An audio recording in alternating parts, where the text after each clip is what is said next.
इस video lecture में हम लोग एडर सर्किट पढ़ेंगे जिसका दूसरा नाम समिंग एम्पलीफायर है। ये बहुत ही इंटरेस्टिंग टॉपिक है। इससे बहुत सारे क्वेश्चन पूछे जाते हैं आपके कॉम्पिटिटिव एग्ज़ाम में और यूनिवर्सिटी एग्ज़ाम में।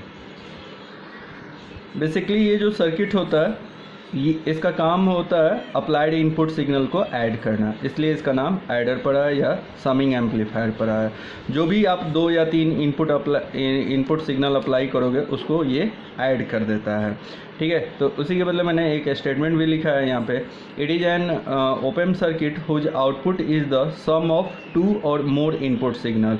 इसका जो आउटपुट सिग्नल होता है 2 और मोर इनपुट सिग्नल का सम होता है। ठीक है, that's why its name is summing amplifier.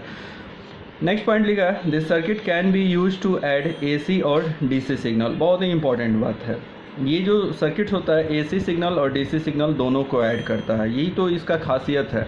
मैं शुरू के क्लास में फर्स्ट क्लास में इंट्रोडक्शन ऑफ ओपएम में ही बताया था कि जो ओपएम होता है ऑपरेशनल एम्पलीफायर होता है वो एसी सिग्नल और डीसी सिग्नल दोनों के लिए काम करता है। वो दोनों सिग्नल्स को एम्पलीफाई कर सकता है। जो भी फंक्शन करता है वो एसी और डीसी दोनों के लिए करता है। तो आया बात समझ में। एडर क्या होता है? एडर जो होता है अप्लाइड इनपुट सिग्नल को ऐड करने का काम करता है। ये 2 टाइप्स का होता है। पहला हमारा इन्वर्टिंग समिंग एम्पलीफायर होता है और दूसरा जो होता है नॉन इन्वर्टिंग समिंग एम्पलीफायर होता है। अब 1 बाय 1 एक को हम लोग डिटेल्स में देखेंगे। सबसे पहले हम लोग इन्वर्टिंग समिंग एम्पलीफायर के बारे में पढ़ेंगे। ये जो एम्पलीफायर सर्किट होता है ये करता क्या है? पहला तो बात, ये समिंग एम्पलीफायर है तो सम करने का काम करेगा, सिग्नल्स को ऐड करने का काम करेगा। बट इस एम्पलीफायर में जो भी इनपुट सिग्नल जो ऐड होने वाला है, जो भी अप्लाइड इनपुट सिग्नल जिसको ऐड करना है उसको इन्वर्टिंग टर्मिनल पे अप्लाई किया जाता है। सो मैंने यहाँ पे एक स्टेटमेंट भी लिखा है, in this amplifier the number of input signal which are to be added applied at inverting terminal and non inverting terminal is grounded. देखिए इस स्टेटमेंट का मतलब मैं समझा रहा हूँ इसके सर्किट से। ठीक है, तो ये इसका बेसिक सर्किट्स रहा जिसमें V1, V2, V3 ये वो अप्लाइड इनपुट सिग्नल है जिसको ऐड करना है। और ये V1, V2, V3 जो सिग्नल है देखोगे आप क्या कि इन्वर्टिंग टर्मिनल पे अप्लाई किया गया है और इसका जो नॉन इन्वर्टिंग टर्मिनल होता है ये ग्राउंडेड होता है। ठीक है, RF का फंक्शन ऑलरेडी जानते हो, तो RF एज यूजुअल वैसे ही रहेगा। यहाँ पे V1 R1 के थ्रू अप्लाई किया गया है, V2 R2 के थ्रू अप्लाई किया गया है और V3 R3 के थ्रू अप्लाई किया गया है। तो ये जो सर्किट्स है ये इन्वर्टिंग समिंग एम्पलीफायर का है। इसका इन्वर्टिंग इसलिए नाम पड़ा है कि जो इनपुट अप्लाइड सिग्नल है जिसको ऐड करना है वो आप देख सकते हो यहाँ पे माइनस वाले टर्मिनल पे यानी कि इन्वर्टिंग टर्मिनल पे अप्लाई किया गया है। क्लियर है? इसका सेकेंड स्टेटमेंट देखते हैं। सेकेंड स्टेटमेंट में मैंने लिखा है, if the applied input signal are positive then its output signal is negative. कह रहा है कि इसका अगर अप्लाइड इनपुट सिग्नल्स जो भी हैं अगर ये पॉजिटिव रहेंगे तो इसका आउटपुट सिग्नल नेगेटिव होगा। ऑब्वियसली यार होगा ही, आप लोग जानते हो कि ये इन्वर्टिंग कॉन्फ़िगरेशन है तो इन्वर्टिंग में फेज इन्वर्सन होता है। पॉजिटिव इनपुट को नेगेटिव आउटपुट में कन्वर्ट करने का काम करता है, या फिर नेगेटिव इनपुट लोगे तो पॉजिटिव आउटपुट आएगा। तो कहने का मतलब आप समझ गए होंगे। क्लियर है? चलिए इसका आउटपुट वोल्टेज देखते हैं। इसका आउटपुट वोल्टेज क्या होगा? तो इसका आउटपुट वोल्टेज जो है वो होगा -RF/R1 V1 plus RF/R2 V2 plus -RF/R3 V3 और R1 R2 R3 RF को इक्वल वैल्यू ले लो। इन चारों का इक्वल अगर वैल्यू हो जाए, सारे रेसिस्टेंस का वैल्यू इसमें जो भी इस सर्किट में रेसिस्टेंस है सब इक्वल वैल्यू के अगर हो जाएंगे तो ये V1 plus V2 plus V3 find out कर देगा। कहने का मतलब क्या है कि अगर आपको ये तीनों सिग्नल को ऐड करना है, V1 V2 V3 को ऐड करना है, तो उसके लिए आपको सारे रेसिस्टेंस के वैल्यू को इक्वल करना है। R1 equal to R2 equal to R3 equal to RF करना पड़ेगा। तो उस केस में आपका जो आउटपुट वोल्टेज आएगा V1 plus V2 plus V3 आ जाएगा। आया बात समझ में? एडर सर्किट है तो सिग्नल को इस तरीके से ऐड करेगा। बट यहाँ पे निगेटिव आने का मतलब ये है कि ये फेज डिफरेंस करेगा, फेज शिफ्ट करेगा। पॉजिटिव इनपुट ले रहे हो तो निगेटिव आउटपुट आ रहा है, बस निगेटिव यही इंडिकेट करा। या ये सारे वैल्यू को निगेटिव ले लो तो यहाँ पे पॉजिटिव आउटपुट आ जाएगा। आया बात समझ में? बट एक चीज़ और अच्छे से समझ लो, हो सकता है कोई न्यूमेरिकल्स ऐसा दिया हुआ हो जिसमें R1 R2 R3 का वैल्यू इक्वल ना हो, तो उस केस में आपका आउटपुट जब फाइंड आउट करना होगा तो ये वाला फार्मूला अप्लाई करके करना होगा। या फिर दूसरा एक केस हो सकता है कि सारे रेसिस्टेंस का वैल्यू सेम हो, तो उस केस में आप वी नॉट का वैल्यू ऐसे फाइंड आउट कर सकते हो। दोनों बात को याद रखना है। अब हम लोग इसका जो आउटपुट वोल्टेज आया है, इन दोनों वैल्यू को, ये दोनों आउटपुट वोल्टेज को हम लोग मैथमेटिकली प्रूव करेंगे कि ये दोनों वैल्यू कैसे आया है। तो मैं इसको KCL मेथड से बताऊंगा। अगर आप चाहो तो इसको सुपरपोजिशन से भी फाइंड आउट कर सकते हो। ठीक है, KCL मेथड में मैंने बताया था कि इसको नोड A मान लेना है हमेशा, इसको नोड B मान लेना है, और नोड A पे इसको नोड B मान लेना है, और नोड A पे KCL अप्लाई करना होता है। ठीक है, तो हम लोग लिखेंगे apply KCL eight node A। Clear है? आप KCL पे इसको मेथड 1 कर लेते हैं हम। Method 1 apply KCL eight node A करेंगे। अच्छा, एक चीज़ और है कि अगर आप KCL किरचॉफ्स करंट लॉ लिखने वाले हो, ठीक है, किसी नोड पे, तो आपको करंट का वैल्यू पता होना चाहिए। तो इसके लिए आपको एक काम करना होगा, यहाँ पे एज्यूम करना होगा कि R1 से जो करंट फ्लो होगा, इस V1 के कारण R1 से जो करंट फ्लो होगा इसको I1 नाम दे देंगे। V2 के कारण जो यहाँ पे करंट फ्लो होगा R2 से, इसको I2 नाम दे देंगे। और V3 के कारण इस यहाँ पे जो करंट फ्लो होगा इसको I3 नाम दे देंगे। और ऑलरेडी आप लोग जानते हो कि यहाँ RF से जो करंट फ्लो होता है इसको हम लोग IF बोलते हैं। और चूँकि KCL आपको अप्लाई करना है नोड A पे, तो ये सब एक ही टर्मिनल है, तो इसको नोड A बोलो या यहाँ पे बोलो, ये सारा बात बराबर है। KCL आप लोग जानते हो, sum of incoming current equal to sum of outgoing current. आप लोग को मैं बता चुका हूँ, आइडियल एम्पलीफायर में II का वैल्यू 0 होता है, इधर कोई करंट फ्लो नहीं होता है, ओप एम्प के अंदर में कोई करंट नहीं जाएगा। तो यहाँ पे 3 इनकमिंग करंट हो गया। नोड A पे आप देख सकते हो यहाँ से कि 3 इनकमिंग करंट है, I1, I2, I3, ये तीनों करंट नोड A पे आ रहे हैं। और नोड A से आउटगोइंग करंट सिर्फ IF है। तो KCL के अनुसार आप लिख सकते हो I1 plus I2 plus I3 equal to IF। तो ये इक्वेशन लिख लिए, और I1 का, I2 का, I3 का और IF का वैल्यू यहाँ पे 1 बाई 1 वोल्टेज पुट करेंगे तो आपको V0 का वैल्यू निकल जाएगा। ठीक है, तो I1 का वैल्यू क्या लिखेंगे यहाँ से, ये जो I1 करंट फ्लो हो रहा है ये V1 और नोड A के बीच में, यानी कि VA के बीच में। इस नोड का वोल्टेज मान लो VA है, तो V1 और VA के बीच में फ्लो हो रहा है। तो I1 का वैल्यू लिखेंगे हम लोग, I1 का वैल्यू लिख सकते हो V1 minus VA divided by R1, plus I2 का भी वैल्यू ऐसे ही देख सकते हो, V2 और VA के बीच में फ्लो हो रहा है, तो V2 minus VA divided by R2 करेंगे। और इसी तरीके से आप I3 का भी वैल्यू लिख लो, V3 minus VA divided by R3 equal to IF का वैल्यू क्या होगा, ऑलरेडी आप लोग को मैं बता चुका हूँ IF लिखना। IF का वैल्यू होता है VA माइनस V0, क्योंकि VA और V0 के बीच में फ्लो हो रहा, तो आप लिख सकते हो VA minus V0 divided by RF। इन दोनों नोड के बीच में रेसिस्टेंस RF है, यहाँ पे रेसिस्टेंस RF है, इसलिए यहाँ पे RF लिखोगे। और एक चीज़ और, इस सर्किट में मैं वर्चुअल ग्राउंड का कॉन्सेप्ट जब आप लोगों को पढ़ाया था तो मैंने बताया था कि नोड B पे जो वोल्टेज होता है वही नोड A पे वोल्टेज होता है। अगर और ये इसमें हमने बताया भी था कि VB जो होता है वो VA के बराबर होता है, या VA VB के बराबर होता है, और VB का वैल्यू 0 वोल्ट है तो VA का भी वैल्यू 0 वोल्ट हो जाएगा। क्लियर है? तो यहाँ से आप लिख सकते हो where VA equal to 0 volt. ठीक है, 0 वोल्ट, यानी कि VA का वैल्यू 0 वोल्ट आ गया इस इक्वेशन से। इस नोड पे वोल्टेज 0 हो जाएगा। ऊपर वाले इक्वेशन में देखोगे क्या कि हर जगह पे VA है, जहाँ जहाँ पे VA है वहाँ पे वैल्यू आपको 0 वोल्ट पुट करना है और आगे के डेरिवेशन को प्रोसीड करना है। चलिए पुट करके देखते हैं। तो ये इक्वेशन आ जाएगा V1 minus 0 volt divided by R1 plus V2 minus 0 by R2 plus V3 minus 0 by R3 equal to 0 minus V0 by RF। VA का वैल्यू यहाँ पे भी हमने 0 पुट किया। क्लियर है? अब इसको और सॉल्व करो, तो सॉल्व करके आप ये इक्वेशन लिख सकते हो VA minus R1 V2 V2 by R2 plus V3 by R3 equal to minus V0 by यहाँ पे RF होगा। इस इक्वेशन से आपको V0 का वैल्यू फाइंड आउट करना है। तो V0 का वैल्यू फाइंड आउट करने के लिए इस RF को इधर भेज दो, ये सारे टर्म से जाके मल्टीप्लाई हो जाएगा।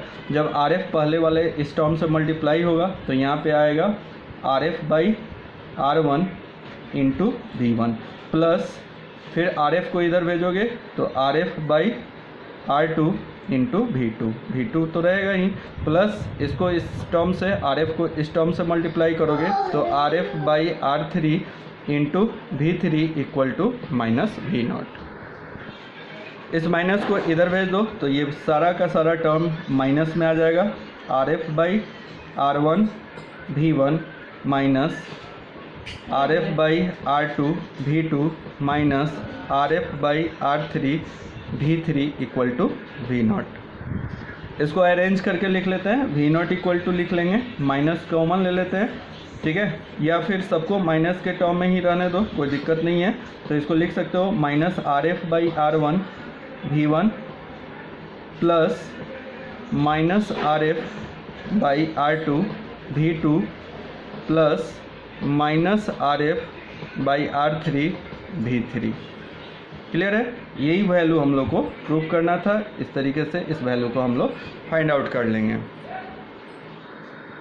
अब देखोगे यही मैंने final V out value find out किया था और यही आपका यहाँ पे भी V0 वैल्यू आ गया। अब एक चीज़ और करना है, आपको एज्यूम करना है कि let RF equal to R1 equal to R2 equal to R3 करना है, यानी कि सारे रेजिस्टेंस वैल्यू को इक्वल कर दोगे तो ये सारा वैल्यू क्या हो जाएगा, इक्वल टू R कर लो तो ये सारा वैल्यू V0 इक्वल टू आ जाएगा minus R by R1 V1 plus minus R by R V2 plus minus R by R V3। ये इसलिए क्योंकि सारे वैल्यू का इक्वल वैल्यू ले लिया मैंने और सबके बदले हम लोग R लिखेंगे। तो RF के भी बदले R लिखा मैंने, R1 के बदले भी R लिखा। तो हर जगह पे यही चीज़ करेंगे। तो यहाँ पे क्या देखोगे R1 R कैंसिल हो जाएगा हर जगह पे और ये वैल्यू आ जाएगा minus V1 plus minus V2 plus minus V3। Minus common ले लोगे तो ये वैल्यू आ जाएगा V1 plus V2 plus V3। तो इस तरीके से आप ये वाला भी वैल्यू फाइंड आउट कर लिए। तो ये तो आउटपुट वैल्यू हम लोग KCL मेथड से निकाले। आप चाहो तो इसको सुपरपोजिशन मेथड से भी फाइंड आउट कर सकते थे। सुपरपोजिशन मेथड में मैंने बताया भी था आप लोग को, शायद याद भी होगा आप लोग को पिछले वीडियो में, कि उसमें क्या किया जाता है 1 बाई 1 एक एक इनपुट अप्लाई किया जाता है, रिमेनिंग इनपुट वोल्टेज को 0 ले लिया जाता है और उसके लिए आउटपुट वोल्टेज का वैल्यू फाइंड आउट कर लिया जाएगा। जितना इनपुट होगा उतना आउटपुट फाइंड आउट करेंगे। सपोज करो कि यहाँ पे 3 इनपुट है तो 3 आउटपुट वैल्यू लेंगे और फाइनल जो आउटपुट वैल्यू होता है वो तीनों आउटपुट का सम होता है। तो यहाँ पे भी इस प्रोसेस से कर सकते हो। एक चीज़ और मैं बोलना चाहूँगा, कोई ज़रूरी नहीं है कि ये जो समिंग एम्पलीफायर है इसमें 3 ही इनपुट हो, 2 भी इनपुट हो सकता था, 3 भी हो सकता था, 4 भी होगा, 5 भी होगा, कितना भी होगा, सबके लिए सेम प्रोसेस अप्लाई करते हैं। अगर सुपरपोजिशन से वैल्यू फाइंड आउट करोगे तो यही वैल्यू फाइंड आउट होगा। चलो मैं थोड़ा सा बता देता हूँ, आप इसको समझने का कोशिश करोगे। सपोज करो कि ये सर्किट है और यहाँ पे सेकेंड मेथड में हम लोग सुपरपोजिशन यूज करने जा रहे हैं। सेकेंड मेथड हो गया हमारा। इस मेथड में हम लोग क्या करते हैं, एक इनपुट वोल्टेज एक टाइम में अप्लाई करते हैं, रिमेनिंग इनपुट को आप 0 कर लोगे यानी कि ग्राउंडेड कर दोगे, ठीक है, और उसके लिए V0 का वैल्यू फाइंड आउट करोगे। जब V1 को अप्लाई करोगे और V2 और V3 को ग्राउंडेड कर दोगे तो इस टर्मिनल पे वोल्टेज 0 वोल्ट हो जाएगा। इसके कारण करंट यहाँ पे कोई फ्लो नहीं होगा, यानी कि अब इतना जो सर्किट है इससे कोई मतलब आपको नहीं है। तो ये जो सर्किट बना ये एक सिंपल इन्वर्टिंग एम्पलीफायर का सर्किट बन गया और इसके लिए जो V01 का जो वैल्यू होगा वो बहुत ही आसान होगा। इसके लिए आप लिखोगे minus RF by R1 into V1 आया बात समझ में। इसको इक्वेशन 1 ले लोगे। वैसे ही V02 का वैल्यू फाइंड आउट करोगे। V02 का जब वैल्यू फाइंड आउट करोगे तो उस समय सेकेंड टर्मिनल यानी कि V2 को अप्लाई करेंगे, यहाँ पे V2 वोल्टेज अप्लाई करेंगे और V1 को ग्राउंडेड कर दोगे। ठीक है, थोड़ा मैं रफली बता रहा हूँ, आप समझोगे। और इस तरीके से V3 को भी ग्राउंडेड कर देंगे, यानी कि आपको एक बात समझ में आ गया कि V2 सिर्फ अप्लाई हो रहा है। क्लियर है? तो उस केस में जो आउटपुट वोल्टेज आएगा उसको V02 बोलेंगे और इसका भी वैल्यू होगा -RF डिवाइडेड बाई R2, क्योंकि V2 जो है R2 के थ्रू अप्लाई हो रहा है, तो R2 इंटू V2। इस तरीके से ये इक्वेशन 2 आ जाएगा। फिर V03 निकाल लो, थर्ड टर्मिनल पे V3 वोल्टेज अप्लाई करो, रिमेनिंग इन दोनों को ग्राउंड कर दो, और उस केस में आपका आउटपुट वोल्टेज आएगा RF by R3 into V3। ये 3 वोल्टेज आ गया। अब फाइनल जो आउटपुट वोल्टेज होता है V0, ये V01 plus V02 plus V03 हो जाएगा, और इन तीनों का जब वैल्यू पुट करोगे तो ये वैल्यू आ जाएगा। क्लियर है? यहाँ से हमने तीनों का वैल्यू पुट कर लिया। और इसमें भी आप वही करो, RF इक्वल टू सारे रेसिस्टेंस वैल्यू को सेम कर दो, सेम कर दोगे तो V0 का जो वैल्यू आएगा -V1 plus V2 plus V3 आ जाएगा। तो चाहे जिस मेथड से भी करो, आपको बस फार्मूला याद होना चाहिए, क्वेश्चन करने का तरीका आना चाहिए। ठीक है, तो इस तरीके से अभी हम लोग इन्वर्टिंग समिंग एम्पलीफायर कंप्लीट कर लिए। नेक्स्ट जो टॉपिक है हमारा वो नॉन इन्वर्टिंग समिंग एम्पलीफायर है। आइए देखते हैं नॉन इन्वर्टिंग समिंग एम्पलीफायर क्या होता है। बिल्कुल ये भी उसी की तरह है। यहाँ पे जो भी इनपुट सिग्नल जिसको ऐड करना है उसको नॉन इन्वर्टिंग टर्मिनल पे अप्लाई किया जाता है, और जो इसका इन्वर्टिंग टर्मिनल होता है उसको ग्राउंड कर दिया जाता है। और ये जो सर्किट्स है ये नॉन इन्वर्टर सर्किट्स का है, या नॉन इन्वर्टिंग सर्किट्स है, जिसमें number of input signal apply किया जा रहा है। क्लियर है? तो इस तरीके से जब नॉन इन्वर्टिंग सर्किट को यूज करके कोई समर सर्किट बनाओगे तो उसका नाम होगा नॉन इन्वर्टिंग समिंग एम्पलीफायर। मैंने यहाँ पे लिखा भी है, in this amplifier all input signal which are to be added applied at non inverting terminal. जो भी ऐड होने वाला सिग्नल है उसको नॉन इन्वर्टिंग टर्मिनल पे अप्लाइड करते हैं, and non inverting terminal and inverting terminal is grounded. ये इसका इन्वर्टिंग टर्मिनल है, इसको ग्राउंड कर दिया जाता है। It do not provide phase difference between output and input. ये कोई फेज डिफरेंस प्रोवाइड नहीं करता। आप एक पॉजिटिव इनपुट दोगे, पॉजिटिव आउटपुट आएगा, निगेटिव इनपुट दोगे, निगेटिव आउटपुट आएगा, कोई फेज डिफरेंस प्रोवाइड नहीं करता है। तो ये समिंग एम्पलीफायर है ऑब्वियसली, तो इसका जो आउटपुट आने वाला है वो V1 प्लस V2 आने वाला है। ये इनपुट अप्लाइड सिग्नल को ऐड करने वाला है, और यहाँ पे कोई माइनस वैल्यू नहीं होगा, यानी कि ये कोई फेज शिफ्ट नहीं करने वाला है। अब हम लोग को इसको मैथमेटिकल इसके आउटपुट वोल्टेज को फाइंड आउट करना है। तो आउटपुट वोल्टेज फाइंड आउट करने के लिए आपको मैथमेटिकल डेरिवेशन करना होगा। एक नॉर्मली जो नॉन इन्वर्टिंग एम्पलीफायर सर्किट होता है उसका वी आउट वैल्यू क्या होता है, मैंने ऑलरेडी आप लोग को बता रखा है, 1 plus RF by R1, but यहाँ पे R1 नहीं R लिखा है हमने, तो RF बाई R लिखेंगे इनटू इनपुट वोल्टेज। और इसका इनपुट वोल्टेज क्या होगा, तो इस नोड पे जो वोल्टेज होगा वही इनपुट वोल्टेज होगा, यानी कि VA होगा। ऑलरेडी ये चीज़ भी मेरा बताया हुआ है, क्योंकि यहाँ से जो अप्लाइड इनपुट सिग्नल V1 दिखाई दे रहा है तो वो इस ओप एम्प का इनपुट वोल्टेज नहीं है। ये वोल्टेज जो अप्लाई करते हो बीच में रेजिस्टेंस है, ये कुछ वोल्टेज ड्रॉप करेगा, और ड्रॉप करने के बाद जो बचा हुआ वोल्टेज होता है वही अप्लाइड इनपुट वोल्टेज होता है। तो इस तरीके से इस नोड पे जो वोल्टेज होगा, मान लो VA वोल्टेज होगा, वही इसका इनपुट वोल्टेज होगा। और ख़ास बात इस सर्किट का ये है कि यहाँ पे दो यहाँ पे वोल्टेज आप दे रहे हो, जो कि R1 और R2 के 3 यहाँ पे अप्लाई हो रहा है। तो आपको ना VA का वैल्यू फाइंड आउट करना होगा, आपको देखना पड़ेगा कि VA का वैल्यू क्या होगा। तो ये तो एक ओवरऑल आउटपुट वोल्टेज रहा, ठीक है, इस सर्किट्स का, जहाँ पे VA का वैल्यू अलग से आपको फाइंड आउट करना है। तो VA का वैल्यू चलिए फाइंड आउट करते हैं। तो इसके लिए हम लोग KCL अप्लाई करेंगे नोड A पे। तो हम लोग लिखेंगे apply KCL eight node A। Clear है? और नोड A पे KCL अप्लाई करने के लिए आपको यहाँ पे करंट एज्यूम करना होगा, ये I1, और यहाँ पे करंट I2 एज्यूम करना होगा। इस तरीके से नोड A पे 2 इनकमिंग करंट होगा और यहाँ से एक आउटगोइंग करंट होगा II। आप लोग बता सकते हो II का वैल्यू कितना होगा? ऑब्वियसली इसका वैल्यू 0 होगा, इधर कोई करंट फ्लो नहीं होगा क्योंकि इसका input resistance ideal op amp होता है। आइडियल ऑप एम्प का इनपुट रेजिस्टेंस जो होता है मेरा बताया हुआ है ये इन्फिनाइट होता है, तो इधर कोई करंट फ्लो, इन्फिनाइट रेजिस्टेंस होने के कारण यहाँ से कोई करंट फ्लो नहीं होता है। ठीक है, तो आई का वैल्यू 0। जब KCL इस नोड पे लगाओगे तो आप लिख सकते हो सम ऑफ इनकमिंग करंट, दो incoming current I1 and I2 है, तो I1 प्लस I2 लिखोगे इक्वल टू 0 लिखोगे। आई का वैल्यू 0 है तो 0 लिखोगे, और इस तरीके से I1 और I2 का वैल्यू फाइंड आउट करके यहाँ पे पुट करें, I1 और I2 का वैल्यू फाइंड आउट करके यहाँ पे पुट करेंगे और आगे का इक्वेशन प्रोसीड करेंगे।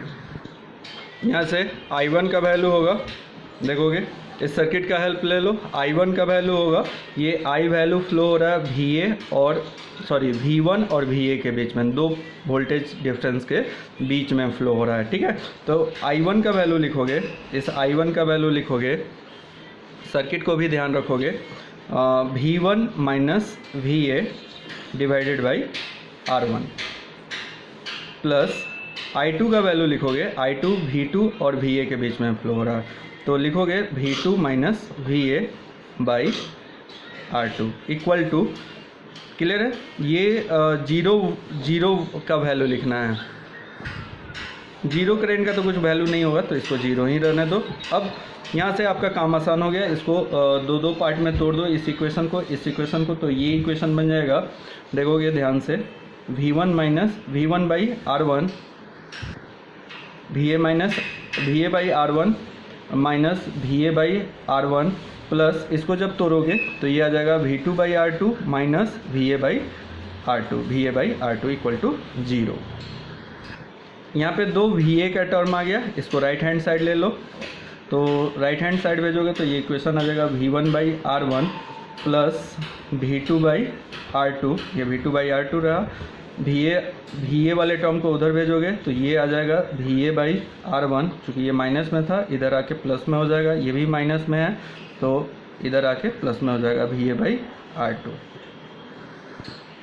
यहाँ पे VA कॉमन है, VA को कॉमन ले लो तो ये इक्वेशन बन जाएगा 1 by R1 plus 1 by R2। हम लोग को VA का वैल्यू फाइंड आउट करना है, तो यहाँ से VA का वैल्यू हो जाएगा VA, ये पूरा टर्म इधर भेजोगे तो इस साइड में ये तो already V1 by R1 plus V2 by R2 था, ये तो वैल्यू लिखोगे यहाँ पे, और डिवाइडेड बाई ये वैल्यू हो जाएगा 1 by R1 plus 1 by R2। आया बात समझ में? तो ये आपका VA का वैल्यू हो गया। और करना क्या है हम लोग को, देखोगे V0 का जो वैल्यू फाइंड आउट करना है, इस सर्किट का जो फाइनल आउटपुट वैल्यू है ये है, यहाँ पे VA का वैल्यू फाइंड आउट करना था, वैल्यू फाइंड आउट करके यहाँ पे पुट कर देंगे, ऑलरेडी फाइंड आउट कर चुके हैं, वैल्यू को पुट कीजिएगा तो V0 का वैल्यू आ जाएगा, V0 इक्वल टू आने वाला है 1 प्लस RF बाई R और VA का वैल्यू ये वाला, तो ये आ जाएगा V1 by R1 plus V2 by R2 divided by 1 by R1 plus 1 by R2। ये आपका फाइनल आउटपुट वैल्यू आया। क्लियर है?